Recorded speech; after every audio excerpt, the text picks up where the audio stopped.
dengan dibantu oleh Mensesnek, termasuk juga Menpan RB yang baru, betul-betul kemudian diharapkan mampu mengorkestrasi dengan baik, mampu memanage ini dengan baik, sehingga kemudian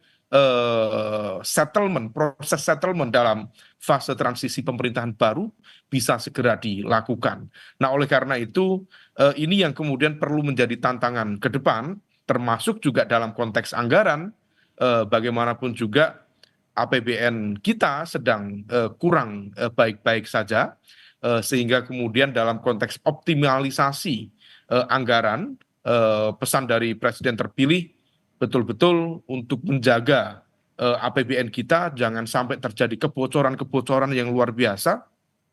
Terlebih lagi memang kondisi fiskal dari negara masih belum begitu optimal. Sebagai info tambahan misalnya Mbak Bella, dari proyeksi penerimaan negara tahun depan misalnya itu diperkirakan sekitar 3.000 triliun, atau misal tahun ini diproyeksikan sekitar 3.005 triliun, dan itu pun 1.350 triliunnya itu akan digunakan untuk membayar utang luar negeri. Jadi bunga utang luar negeri yang jatuh tempo dan angkanya cukup besar. Jadi sekitar 45% dari total penerimaan negara.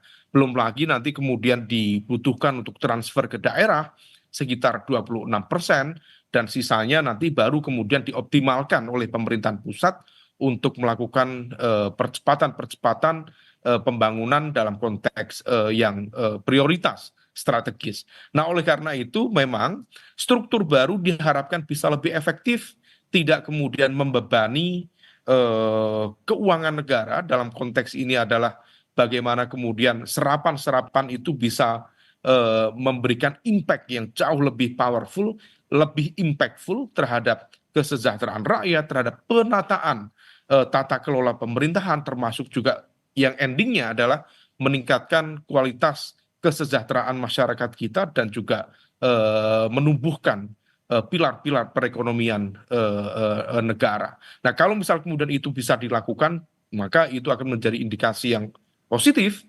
bagaimana negara atau pemerintah bisa berjalan secara optimal. Tetapi kalau misal kemudian kompleksitas ini justru menghadirkan chaotic situation yang semakin kompleks, tentu dibutuhkan proses evaluasi yang lebih cepat dari Presiden sebagai pemegang otoritas sekaligus amanah rakyat untuk mengevaluasi kembali bagaimana menghadirkan pemerintahan yang efektif ke depan. Baik, terima kasih Mas Umam. Kita akan nantikan bersama bagaimana menteri-menteri dan wakil menteri di Kabinet Merah Putih ini semakin bisa bekerja dengan semakin baik, juga diawasi oleh masyarakat dengan sejumlah janji-janji yang juga harus direalisasikan.